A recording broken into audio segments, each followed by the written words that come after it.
Hello guys. आज अपन एक अलग ही चैप्टर, एक नई शुरुआत के साथ में शुरू करते हैं जिसका नाम है आवर्त सारणी। देखो, आवर्त सारणी के बारे में ये कहा जाता है कि जितने भी हमारे पास में आज तत्व हैं उनको हमने एक टेबल की फॉर्म दे रखी है, एक टेबल का रूप दे रखा है जिसमें गुणों की पुनरावृत्ति है, जिसमें एक क्रमिक रूप से गुण बदलते रहते हैं और एक गुणों में समानता पाई जाती है। समानता के आधार पर अलग अलग हमने वर्ग बना रखे हैं, आवर्त बना रखे हैं और इन आवर्त और वर्गों के अध्ययन वर्ग और आवर्त के द्वारा हम अलग अलग तत्वों को एक साथ अध्ययन करते हैं। तो सवाल ये है कि आवर्त सारणी दी गई क्यों? तो उस ज़माने में जब ये सिलसिला शुरू हुआ आवर्त सारणी के लिए, तत्वों के वर्गीकरण के लिए कि कहाँ से स्टार्ट करें, तो उस ज़माने में तो हमारे पास में लगभग 30 या 31 एलिमेंट तत्व जो थे वो खोजे जा चुके थे और आज हमारे पास में 118 तत्व हैं। तो इन सभी तत्वों का वर्गीकरण जरूरी है और वर्गीकरण करना इसलिए ज़रूरी है क्योंकि हमें सभी तत्वों के गुणों का अध्ययन करना है। सभी तत्वों के गुणों का क्या करना है? अध्ययन। और वो अध्ययन हमें एक साथ करना है, एक साथ करना है। इसके लिए क्या किया गया? तत्वों का वर्गीकरण किया गया कि भाई एक वर्ग में रखे गए तत्व गुणों में समानता रखते हैं, दूसरे वर्ग में रखे गए तत्व गुणों में समानता रखते हैं, तीसरे वर्ग में रखे गए तत्व गुणों में समानता रखते हैं। और इस आधार पर हमने एक आवर्त सारणी डिजाइन कर ली तत्वों का वर्गीकरण करके, ताकि सभी तत्वों का जो है वो तत्वों के गुणों का जो अध्ययन करें वो एक साथ कर सके। ये ज़रूरत थी, इसलिए हमने तत्वों का वर्गीकरण किया और आज हमारे पास में एक आवर्त सारणी है इसके लिए, जिसमें वर्ग वाइज और आवर्त वाइज तत्वों के जो गुणों में एक क्रमिक परिवर्तन होता है या वर्ग में एक समानता होती है, उनका अध्ययन किया जाता है। तो ये तो हुई इसके बारे में बेसिक। लेकिन ये सिलसिला कहाँ से शुरू हुआ? ये सिलसिला शुरू हुआ लेवोशियर से। लेवोशियर नाम के वैज्ञानिक ने क्या किया? अपने ज़माने में जितने भी तत्व थे उन सभी तत्वों को उसने दो भागों में बांटा, एक धातु और दूसरा उसने नाम दिया अधातु। अब सवाल यह है कि धातु किसे कहा उसने? उसने क्या किया? लेवोशियर ने जितने भी तत्व थे, वो जो तत्व इलेक्ट्रॉन का त्याग कर रहे हैं, इलेक्ट्रॉन का त्याग कर रहे हैं, उन्हें उसने धातु कह दिया। और जो इलेक्ट्रॉन ग्रहण कर रहे हैं उसने उसने उसने उन तत्वों को अधातु कह दिया। इस आधार पर उसने दो वर्गों में बांट दिया जितने भी तत्व थे उस जमाने में, उन सबको। जैसे अपन एग्जाम्पल लें, सोडियम है। अब सोडियम क्या करता है? इलेक्ट्रॉन त्यागता है और अन्य प्लस बनाता है, यानी सोडियम धनायन बनाता है। तो ये इलेक्ट्रॉन का त्याग कर रहा है, इसलिए हम इसे क्या कह देंगे? धातु। हम नहीं, मतलब लेवोशियर ने इसको धातु कह दिया। हम भी आज धातु ही कहते हैं इनको, इलेक्ट्रॉन त्याग करने के आधार पर। लेकिन इसी तरह से क्लोरीन है, तो क्लोरीन की प्रवृत्ति होती है कि वो इलेक्ट्रॉन ग्रहण करता है और Cl माइनस ऋणायन बनाता है। अब ये जो ऋणायन बनाता है उसने उसने उसने इन तत्वों को अधातु कह दिया। तो इस आधार पर उसने जितने भी तत्व थे उन सब की दो क्लास बना दी, दो वर्ग बना दिए, एक धातु और एक अधातु। लेकिन बहुत से ऐसे तत्व थे जो दोनों गुण रखते थे, यानी कि इलेक्ट्रॉन का क्या कर सकते थे? त्याग भी कर सकते थे और इलेक्ट्रॉन का क्या कर सकते थे? ग्रहण भी कर सकते थे। तो इस लेवोशियर से ये पूछा गया कि आप इन्हें किस क्लास में रखोगे, किस वर्ग में रखोगे? धातु में रखोगे या अधातु में रखोगे? तो ये इस बात को जो है वो समझा नहीं सका। वो बात अलग है कि हम इन्हें आज क्या कहते हैं? उपधातु कहते हैं। तो उपधातु का कंसेप्ट जो है वो देने में ये लेवोशियर फेल हो गया, इसलिए इसका ये वर्गीकरण जो है वो बिल्कुल भी नहीं चला और लोगों ने इसको डिस्कार्ड कर दिया। तो फिर इसके बाद में जो है वो अगला साइंटिस्ट आया, वो आया प्राउट, जिसको किताबों में प्राउस्ट लिखा होता है, जो एक्चुअल में ऐसे है प्राउट्स हाइपोथेसिस। इसने क्या किया? इसने एक अलग लेवल की बात बता दी। इसने कह दिया कि जितने भी तत्व हैं, जितने भी तत्व हैं वे सब के सब हाइड्रोजन परमाणु से बने हुए हैं। लो भाई, हाइड्रोजन परमाणु से कैसे? तो इसने कहा कि हाइड्रोजन परमाणु जब इकट्ठा होता है एक जगह तो उससे एक नया तत्व बन जाता है। अच्छा, तो इसका मतलब ये हुआ हीलियम है वो किससे बना हुआ है? इससे बना हुआ है। इसके अकॉर्डिंग लिथियम किससे बना हुआ है? हाइड्रोजन से बना हुआ है। जितने भी डिस्कवर्ड तत्व हैं वो सब के सब इससे बने हुए हैं। कहते हैं कि हाइड्रोजन परमाणु इकट्ठे होते हैं और दूसरा नया तत्व बन जाता है। तो हालांकि ये बात आज के अकॉर्डिंग जो है वो बिल्कुल भी वैलिड नहीं है। इसलिए वैलिड नहीं है क्योंकि अगर आपको मान लो कि सोना बनाना हो तो आप हाइड्रोजन को इकट्ठा करके क्या सोना बना सकते हैं? नहीं।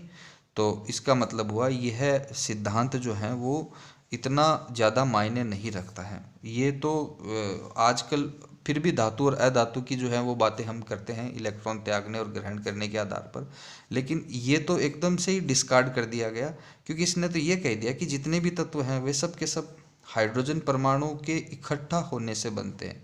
एक जगह जब हाइड्रोजन परमाणु इकट्ठा होते हैं, एकत्रित होते हैं, तब जाने से ये नए तत्वों का निर्माण होता है। तो भाई प्राउस्ट ने यहाँ तक नहीं रुका, उसने उसने इससे भी आगे कहा कि जितने भी तत्व हैं उनका परमाणु भार जो है वो भी इसका पूर्ण गुणज होगा। यानी कि अगर आपको किसी भी तत्व का आपको भार निकालना है, परमाणु भार निकालना है, तो कैसे करोगे? तो इसने कहा कि n गुणा हाइड्रोजन का परमाणु भार। जैसे आज आपके पास में लिथियम है, आप जानते हो लिथियम का परमाणु भार 7 है, तो इसके अकॉर्डिंग ये हुआ कि 7 टाइम हाइड्रोजन के परमाणु भार का हाइड्रोजन का परमाणु भार होगा। जैसे हाइड्रोजन का परमाणु भार 1 है तो 7 टाइम इसका ज़्यादा है। इसका मतलब क्योंकि ये तो ये मानता है कि लिथियम किससे बना हुआ है? हाइड्रोजन के इकट्ठा होने से बना हुआ है, और हाइड्रोजन 7 टाइम जब इकट्ठा हुआ तो लिथियम बना है, तो इसका 7 गुना जो है वो हाइड्रोजन का परमाणु भार हो जाएगा, इसलिए इसका परमाणु भार 7 मान लिया। लेकिन ये सिद्धांत फेल और ज़्यादा कब हुआ? जब क्लोरीन का केस आ जाता है। अब क्लोरीन का परमाणु भार हम मानते हैं 35.5। चलो एक बार के लिए हम मान लेते हैं, इसकी बात मान लेते हैं कि क्लोरीन जो है वो इसके हाइड्रोजन के इकट्ठा होने से बना, और इसका परमाणु भार जो होगा वो 35 टाइम जो होगा 35 गुना ज़्यादा होगा, तो इसका मतलब हो गया 35 गुना हाइड्रोजन का परमाणु भार। अब ये तो 35 ही आया, तो फिर ये जो 0.5 है इसका क्या हुआ? तो ये जो फ्रैक्शन में जो आ रहा है ना, अंश के रूप में, और अंश जो आ रहा है या भिन्नात्मक रूप से ये जो परमाणु भार आ रहा है, इसको वो एक्सप्लेन नहीं और कर सका। और वैसे वैसे एक बात बताओ, क्या आप ये मानते हो कि सारे तत्व जो होते हैं वो हाइड्रोजन के इकट्ठा होने से बन सकते हैं? क्या आप सोना, चांदी, एजी, एयू, पीटी, ये महंगी धातुएं क्या हम बना सकते हैं हाइड्रोजन से? नहीं। तो ये ओवरऑल ये जो सिद्धांत था वो तो इससे भी ज़्यादा डिस्कार्टेड हो गया था। फिर इसके बाद में जो तीसरा साइंटिस्ट आया वो था आपका डोबेराइनर।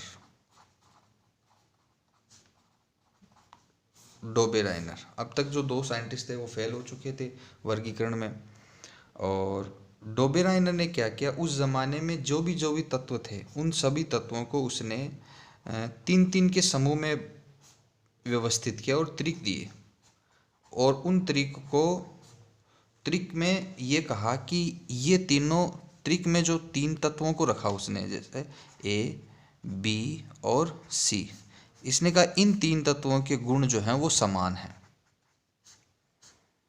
जैसे लिथियम, सोडियम, पोटेशियम का एक त्रिक बनाया उसने और कहा कि इनके गुण समान हैं। फिर इससे पूछा गया कि भाई क्यों समान है? तो इसने कहा कि एक नियम बताता हूँ, और वो नियम ये था, इसने कहा कि इसका परमाणु भार और इसके परमाणु भार का औसत निकालो, बीच वाले के परमाणु भार के बराबर या लगभग बराबर आएगा। अगर बराबर आ रहा है तो फिर ये त्रिक के गुण जो है वो समान है। जैसे हम अगर बात करें लिथियम के परमाणु भार का 7 और इसके परमाणु भार का जो है वो अपन बात करें तो अपन कहेंगे इसका परमाणु भार 39। अब इनके और इनके परमाणु भार का औसत निकालते हैं, तो जब हम औसत निकालेंगे तो हमारे पास में आएगा 7 + 39/2 बराबर 46/2। ये आया 23 और वास्तव में सोडियम का परमाणु भार 23 होता है। तो हुआ ये कि पहले और तीसरे का औसत, परमाणु भार का औसत जो था वो बीच वाले के ऑलमोस्ट इक्वल आ गया था, ऑलमोस्ट या इक्वल हो गया। तो इक्वल होने से क्या हुआ, समान होने से कह दिया कि ये तीनों आपस में गुणों में समानता दर्शाएंगे। ऐसे कर करके उसने तीन तीन तत्वों के त्रिक बनाए और इन त्रिकों में उसने कहा कि ये गुणों में जो है वो समानता दर्शाएंगे। ऐसे उसने दो तीन त्रिक और बनाए। जैसे अपन एक तो त्रिक की बात करते हैं कि बेरिलियम में, इसी तरह से मैग्नीशियम और कैल्शियम। अब बेरिलियम जो का है उसका परमाणु भार अगर अपन बात करें तो इसके परमाणु भार जो होगा वो 9 है और इसका जो परमाणु भार है वो 40 है। अब इसका और इसका औसत अगर बीच वाले के परमाणु भार के लगभग भी अगर समान है तो ये तीनों गुणों में समानता दर्शाएंगे और ये एक त्रिक कहलाएगा, डोबेराइनर त्रिक। जैसे अपन औसत निकालें, इसका और इसका औसत निकालें तो वो बीच वाले के बराबर होना चाहिए और बीच वाले का परमाणु भार है 24 है। अब देखते हैं, देखो 40 प्लस 9/2 ये आ गया 49/2। अब एक बात बताओ, क्या ऑलमोस्ट 49/2 24 के इक्वल है? तो जब ऑलमोस्ट इक्वल होगा, ऑलमोस्ट इक्वल होगा तो इसका मतलब ये हुआ अब ये त्रिक तीनों गुणों में समानता दर्शाएंगे। ये बात किसने बताई? ये बात डोबेराइनर ने बताई।